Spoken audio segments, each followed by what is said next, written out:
Meet Pooja Rastogi, design strategist for sales, experiences, and by journeys on the Verizon value segment. She will discuss the challenges posed by evolving customer requirements and market expansion. Let's give a warm welcome to Pooja.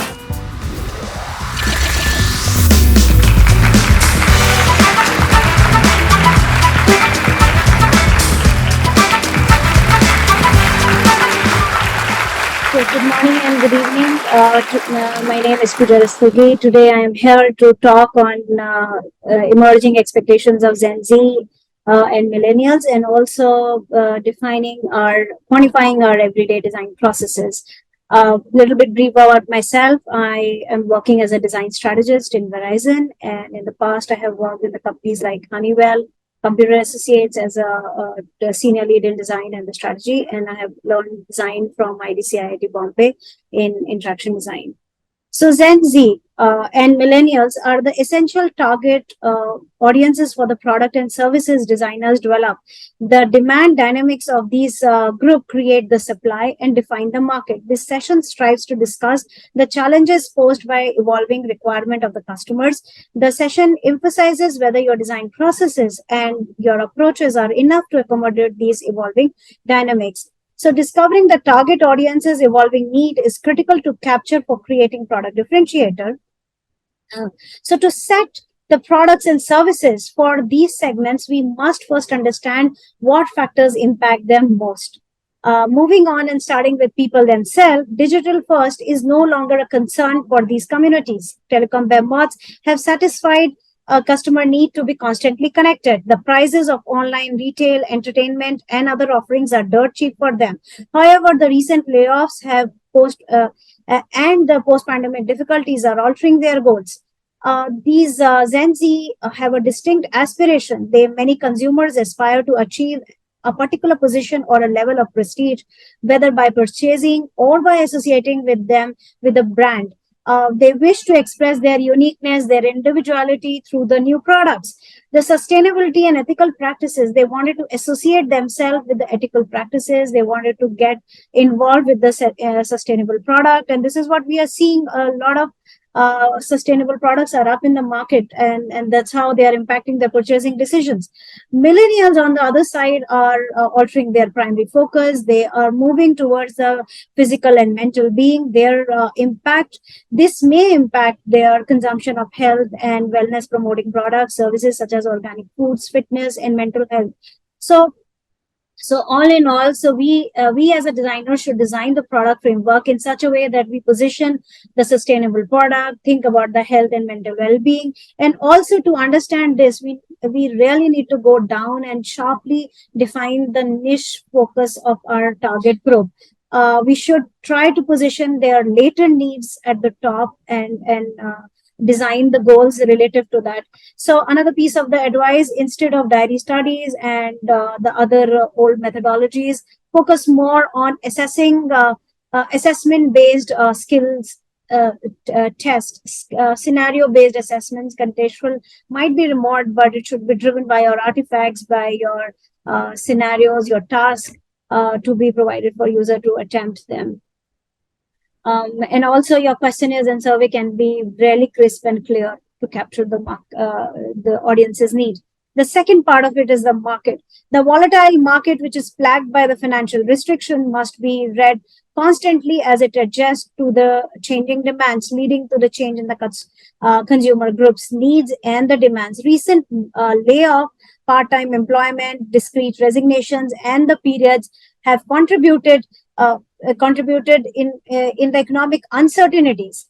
So consequently, many consumers prioritizing the cost reduction and resulting in the shift in the demand for the cheaper goods and the services. As a response, the designer should create more efficient product which utilizes less resources, require less maintenance, and also reduces the cost. And the value which provides to the customer should be full with the benefits and benefits. changes in such consumer needs and the desires similarly generate the new business opportunities, and that's what we are seeing, that sustainable and eco-friendly products are flooded in the market, and people are liking that, and that's what we learned earlier, that how people are moving towards a sustainable product. uh, to understand all this market, what is most important for the designers is to learn their data. Data driven is a buzzword, but how do you set the data? How deep you go into the data and you position your right variables and consolidate your data points into your design goals is the crux of the art. The way you position your historical and your projected data and define your consumer segments is the key for your personas, key for your design goals. All that matters is the data volume, data diversity, data generation speed, and your data accuracy, and in the return what data return value you provide to the user. uh, People, the market, what in the market? Products. So many products last only for a short time because of the status quo. Businesses threaten them by the newbies in many areas, and this many face this problem. What is the key? What is the key is the differentiator of your product. Create the USP in the product and try to be more sustainable with a competitive advantage. You should be developing the clean and neat brand awareness and develop the customer loyalty. Your experience should be so connected to the people so that you can emotionally, your users can get emotionally connected. All of in this fall under the design insights, that how clean and clear you define your target audience, how you define the urgency in the market for your product. And this is what you can get from the another buzzword of the industry is the journey maps. So journey maps, which are not at all your usage maps, is the tool which defines your customer.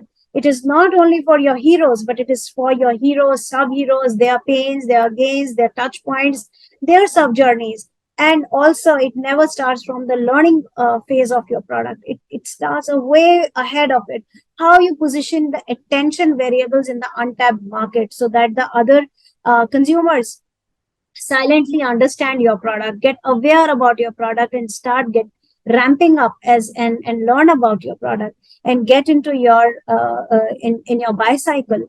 So this is what we discussed about start and the made of the journey maps, but one of my favorite is the end, how you revive your customers, how you build the product experiences in such a way that your end user life cycles are so beautiful that you hold your customers, how you hold your switchers, reduce the churn rate is also one of the most important thing to consider.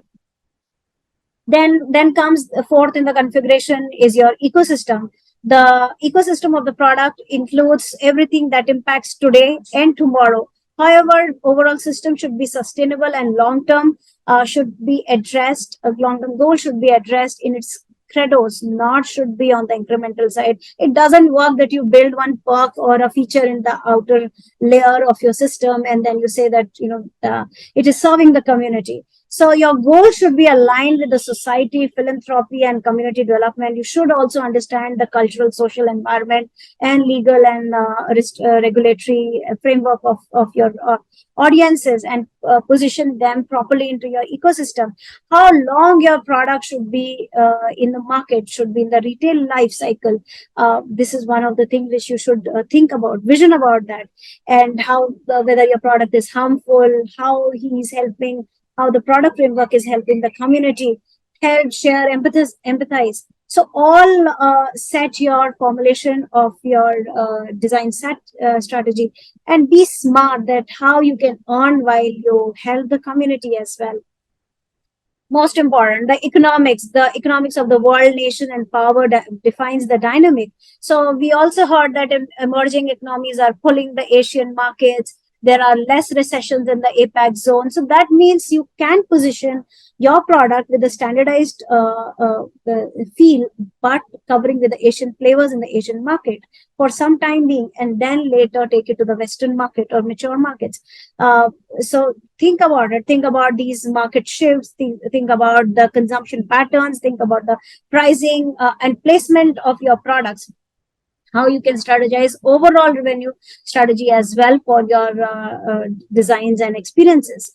Now consolidating them at one's place, so there should be a very striking balance between all of this. They should not be imbalanced here and there. They should not be talking a lot about the market and economics, but they should be resonating to the same value which you have gathered from your target audiences. It should provide a value prop to them so that they always be there with your product and become brand loyal to you. Always think about all of these economic factors.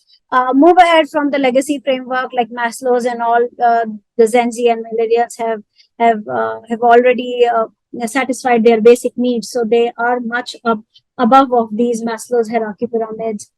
Position your short-term goals in your strategy so that your short-term strategy paves the long-term vision. Capture more low-hanging fruit as much as possible.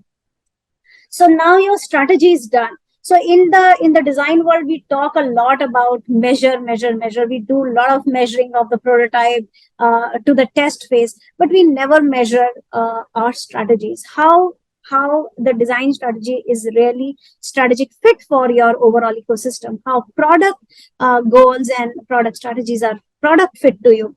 So here is a tool which I use a lot and which can be helpful for you as well.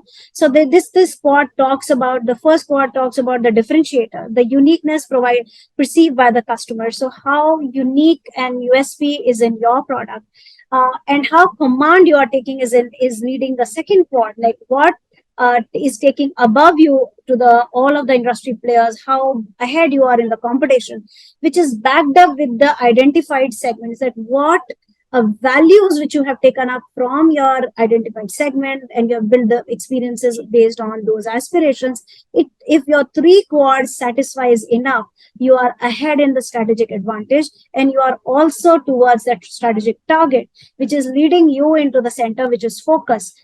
So you can judge multiple strategies on the same framework and analyze that how best you are in the center. And once you lead all the three quads, you are in the cost leadership in the market. And with the economies of scale, you can achieve the low cost position as well. So try out this framework, compare and analyze the different strategies, the competitor strategies, your strategies as well. And you can see where you are falling and what best you need to include or inculcate in your design goals and your strategies to take it to the design cycles.